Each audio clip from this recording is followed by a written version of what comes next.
रोहित शर्मा की इन दो गलतियों ने छीन लिया वर्ल्ड कप का खिताब। गेंदबाजी में हुआ महाब्लाइंडर।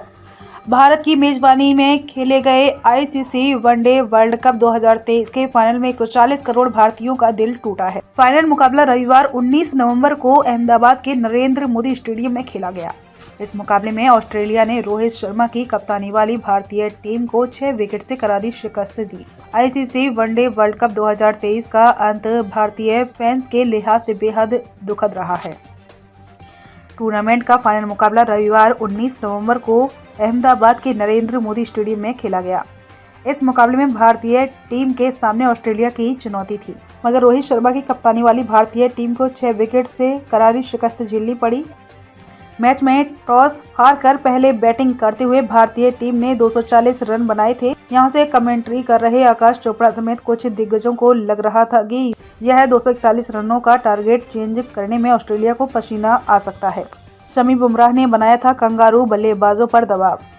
जब कंगारू टीम टारगेट चेंज करने उतरी और भारतीय गेंदबाजी की कमान जसप्रीत बुमराह के साथ मोहम्मद शमी ने थामी, तब भी यही बात सही साबित होती दिख रही थी। शमी ने डेविड वार्नर को शिकार बनाया। उसके बाद बुमराह ने मिचेल मार्श और स्टीव स्मिथ को आउट कर ऑस्ट्रेलिया को 47 रनों पर तीसरा झटका दिया था।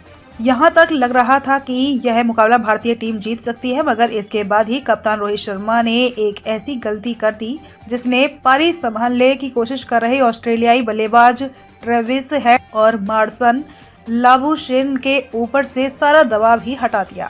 दरअसल रोहित ने शमी और बुमराह ने 10 ओवर तक गेंदबाजी कराई। इसके बाद उन्होंने दोनों तरफ से स्पिनर रविंद्र जडेजा और कुलदीप यादव को लगा दिया।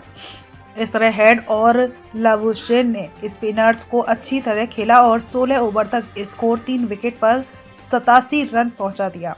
यानी कि इस दौरान इन दोनों कंगारू प्लेयर्स ने अपने ऊपर से दबाव पूरी तरह हटा लिया था। स्पिनर्स रहे फेल, ऑस्ट्रेलियाई बल्लेबाजों से दबाव हटाया। इसके बाद कप्तान रोहित ने 17वें ओवर से तेज गेंदबाज मोहम्मद सिराज को लगाया, मगर तब तक दबाव हट जाने के कारण ऑस्ट्रेलियाई बल्लेबाजों ने सिराज की शुरुआती 3 ओवर में भी बगैर विकेट दिए 16 रन बनाए। रोहित ने यहां भी सिराज को 3 ओवर करने के बाद फिर हटा दिया और दोनों तरफ से फिर स्पिनर लगा दिए। मगर देखने वाली बात यह है कि तब तक कुलदीप 6 ओवर में 30 और जडेजा 4 ओवर में 16 रन दे चुके थे। साथ ही उन्हें कोई विकेट भी नहीं मिला था। अब देखने वाली बात है कि रोहित ने गलती कहां कर दी। दरअसल रोहित ने शुरुआती 10 ओवरों के बाद जब शमी और बुमराह को हटाया, तब एक तरफ से सिराज को ही गेंदबाजी पर लगाना चाहिए था। दूसरी ओर से जडेजा या कुलदीप को लगा सकते थे। इससे शमी बुमराह का बनाया हुआ दबाव सिराज आगे बढ़ा सकते थे। ऐसे में विकेट लेने की पूरी उम्मीद थी। सिराज के 4-5 ओवर के बाद शमी या बुमराह को स्पिनर के साथ लगा सकते थे। इस तरह एक तरफ से तेज गेंदबाज और दूसरी ओर से स्पिनर लगाकर कंगारू बल्लेबाजों पर दबाव बनाए रखा जा सकता था। पिच को नहीं पढ़ सके भारतीय कप्तान और टीम मैनेजमेंट। इसके अलावा भी भारतीय टीम ने काफी बड़ी गलतियां की हैं, जैसे कमजोर फील्डिंग, फाइनल का दबाव नहीं झेल पाना, घरेलू मैदान पर दर्शकों के बीच अच्छे प्रदर्शन का दबाव, रणनीति और आक्रामक बल्लेबाजी जैसे कई पहलू। मगर अब कप्तान रोहित की 2 बड़ी गलतियों की बात कर रहे हैं। एक को हमने ऊपर देख लिया है, जबकि दूसरा पिच की गलत परख है। बता दें कि फाइनल मुकाबला के लिए नरेंद्र मोदी स्टेडियम की पिच थोड़ी धीमी और सूखी रखी गई थी, जबकि ऑस्ट्रेलियाई कप्तान पैट कमिंस ने पिच को दमदार अंदाज में पढ़ा और सभी के खिलाफ जाकर टॉस जीतकर पहले बल्लेबाजी करने का फैसला किया।